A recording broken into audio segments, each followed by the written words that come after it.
విగ్రహావిష్కరణను విజయవంతం చేద్దాం. సర్దార్ సర్వాయి పాపన్న విగ్రహావిష్కరణను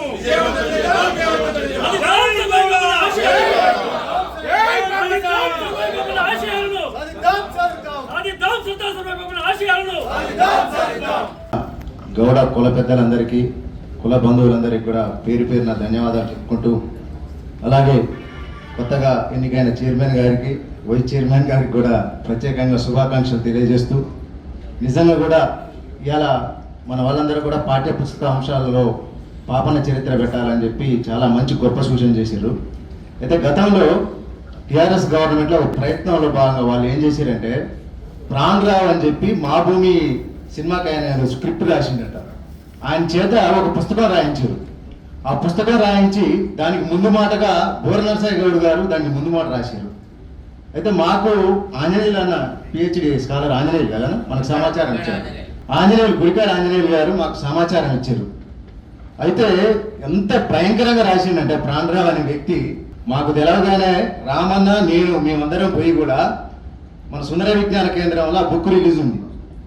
ఎంత భయంకరంగా ఉందంటే ఆ పుస్తకం పాపనని ఒక బందిపోటు దొంగగా అసలు ఎంత భయంకరంగా రాసిండంటే వెంటనే పూర్ణర్స్ నాకు ఫోన్ పెట్టినాం, అన్న ముందు మాట మీరు రాసిన పుస్తకం చదివిరా అన్నాను. ఎందుకంటే చెప్తున్నా తెలవాలి కాబట్టి. అంటే ఏదో కొంచెం చూసినట్టు అన్నాడు.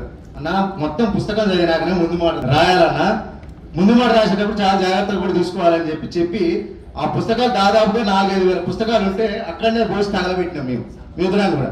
అంటే మేము ఎందుకు చెప్తున్నాం అన్న, దాంట్లో నిష్ణాతులైన వాళ్ళతోటి మీరు పుస్తకాలు రాయించండి. ఎవరు రాసుకున్న చరిత్ర వాళ్ళదే. పాపన్నకు చరిత్ర లేదు తెలంగాణ గడ్డపైన, అది రూపుమాపి ఎక్కడ లేదు. ప్రజల నాలుకల మీద వచ్చిన చరిత్రే పాపన చరిత్ర. ఇక్కడ మరుగు పెట్టిన చరిత్ర మన కేంబ్రిడ్జిలో తేలింది. కాబట్టి మేము ఏం చెప్తున్నాం అంటే, మాలాంటి స్కాలర్లను ఏదైనా పుస్తకాలు రాసేటప్పుడు ఆ టీంలో ఉండేటట్టు చేయమని సూచన చేస్తున్నాం. ఆయన ఏదో చేసింది గీసింది కాదు, ఆయన నిద్ర కూడా పోయినా పుస్తకాలు రాసిన ఒక సంవత్సరం దాకా కూడా. ఎందుకంటే జాగ్రత్తలు తీసుకున్నాం. ఎందుకంటే పాపన చరిత్ర చాలా గొప్పది, శివాజీ కన్నా గొప్ప చరిత్ర. ఎందుకంటే శివాజీని బ్రాహ్మణులు గౌరవించడం వల్ల అంత గొప్పవాడైంది. బ్రాహ్మణులు కాదని చెప్పి ఒక సాకలి సర్వన్న, మంగళి మాసన్న, కుమ్మరి గోవిందు, జక్కుల పెరుమాళ్ లాంటి యోధులు సామాజిక విద్రోహకారులందరినీ కూడా సామాజిక తెలంగాణగా గోల్కొండ రాజ్యాన్ని అలా పరిపాలించిండు. అంత గొప్ప చక్రవర్తి అసలు భారతదేశంలోనే కాదు ఎక్కడ ప్రపంచంలో కూడా లేడు. ఆ చరిత్రని మనం వెలుగులోకి తీసుకురావాలంటే రీసెర్చ్ స్కాలర్లను తయారు చేయాలి. వాళ్ళ ద్వారా ఆ చరిత్రను పాఠ్యాంశాలకు ఎక్కించాలనేదే మా సూచన.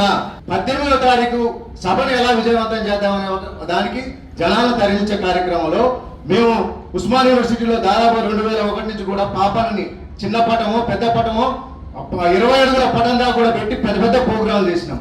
ఉస్మాన్ యూనివర్సిటీ అనేది మన యువజనులకు జన్జట్ ఉద్యమానికి ఒక కేంద్రం. అది అక్కడ కూడా ముఖ్య నాయకులు అనుకున్న వాళ్ళందరం కొంతమంది పోయి అక్కడ మన యువకులందరినీ కూడా చైతన్యం చేసి పోస్టర్ రిలీజ్ కార్యక్రమం లాంటి అక్కడ పెట్టుకున్నట్టయితే మన వాళ్ళలో కొంత కదలిక వస్తుంది.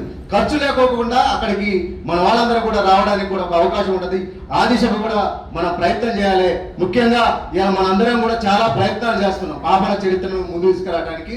పాపన విగ్రహం అనేది ట్యాంక్ బండ్ పెట్టడం అనేది ఒక కళ, ఒక డ్రీమ్ అన్న మేము ఉస్మాన్ యూనివర్సిటీ అప్పుడు ఆ పుస్తకాలను చదువుతుంటే మా ఇంట్రుకలు నిక్కబడిసాయి. చదువులు కూడా పక్కన పెట్టి రిప్రజెంటేషన్లు పట్టుకొని పార్టీ ఆఫీసుల చుట్టూ తిరిగిన సందర్భాలు ఎన్నో ఉన్నాయి. నాగరాజన్న మేమందరం కూడా తిరిగిన పార్టీ ఆఫీసుల చుట్టూ పెట్టాలని చెప్పి ఒక ఎమోషన్ బాహుబలిలో ఉంటది, రాజ్యమా ఉలికిపడని చెప్పి అంత ఎమోషన్తో కూడిన ఒక విగ్రహాన్ని పెడుతున్నప్పుడు మనందరం కూడా కలిసికట్టుగా ఎవరి మధ్యలో ఎలాంటి భేదాభిప్రాయాలు ఉన్నా కూడా శత్రువులైనా కలుపుకొని పోయి అలా విగ్రహాన్ని పెట్టే సందర్భంలో మనం విజయవంతం చేయాలి. కాబట్టి ఆ దిశగా కూడా మనందరం ముందుకు పోవాలి. ముఖ్యంగా నేను మొన్న ఒక ప్రయత్నం చేసిన ఒక యూట్యూబ్ ఛానల్ ద్వారా పాపన చరిత్రను తొలి ప్రజాస్వామికవాది పాపన అని చెప్పి ఒక వీడియో చేసినాం. దాదాపుగా ఆ వీడియో కులమతాలకు అతీతంగా 15 లక్షలకు పోయింది. 15 లక్షల మంది వ్యూవర్స్ చూసారు దాన్ని. ఫేస్బుక్, వాట్సాప్, ఇన్స్టా అన్ని యూట్యూబ్ ద్వారా కూడా. దాని తర్వాత పాపన చేతిలో ఉన్నది పావురమా గద్దన అనే దాని మీద శీలం భద్రయ్య గారు ఒక వ్యాసం రాశారు. ఆ వ్యాసం ఆధారంగా నేను ఒక వీడియో చేస్తే దాదాపుగా అది 20 లక్షల మంది చూసారు. దాంట్లో ఆయన ఏం చెప్పిండంటే, అంటే మన చరిత్రకారులు మన పరిశోధకులు మనం ముందుకు తీసుకొచ్చినప్పుడు అసలు చరిత్ర బయటగా వస్తుంది అనేది చెప్పడం నా ఉద్దేశం. నిజంగా కూడా పాపన చేతిలో ఉన్నది పావురం కాదు, గద్ద కాదు, శాలువా. శాలువా అంటే షార్ప్ షూటర్. ఆకాశంలో నిలబడగలిగే ఒకే ఒక పక్షి తెల్లగద్ద లాంటిది. మనం దుబాయ్ పోయినప్పుడు చాలా మంది ఇట్లా గద్దలాగా ఉండే వాటి పెట్టి అది అలా ఒక క్రీడలాగా ఉంటాడు.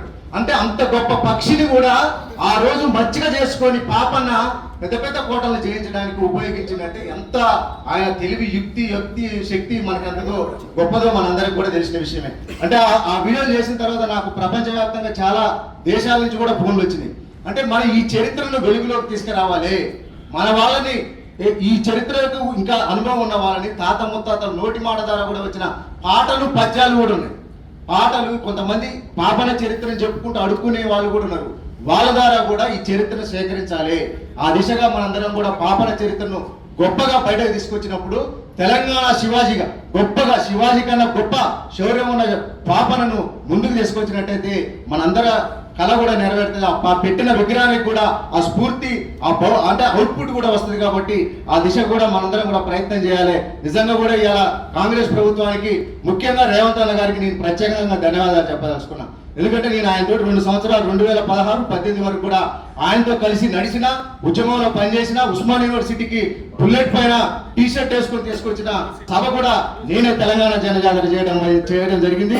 ఆ కేసులో రేవంత్ అన్నతో పాటు నేను ఇప్పుడు కేసు కోర్టు తిరుగుతున్నా, ఇంకో వాయిదా కూడా ఉంది. మన 13 ఉంటే మళ్ళీ వాయిదా పడని ఆయన బయటకు పోయి రాగానే ఆ కేసు కూడా కొట్టేస్తారు. అంటే మనం ఈ సందర్భంగా రేవంత్ అన్న గారిని కూడా ప్రత్యేకంగా అభినందించాలి. ఎందుకంటే మన సామాజిక వర్గాల నుంచి వచ్చి మన కథసుటాలను మనందరితో కలిసి పెరిగి ఆయన ఇలా ముఖ్యమంత్రి కావడం కూడా ఇలా పాపన విగ్రహానికి ఒక పునాది పడేదని కూడా నా యొక్క ఒక రీసెర్చ్ స్కాలర్ గా, నా యొక్క పరిశోధన విద్యార్థిగా, తెలంగాణ ఉద్యమకారుడు కూడా ఆయనకు నేను ప్రత్యేకంగా అభినందనలు తెలియజేసుకుంటూ నాకు అవకాశం ఇచ్చిన పెద్దలందరూ కూడా పేరు ధన్యవాదాలు చెప్పుకుంటూ జై గౌడ్.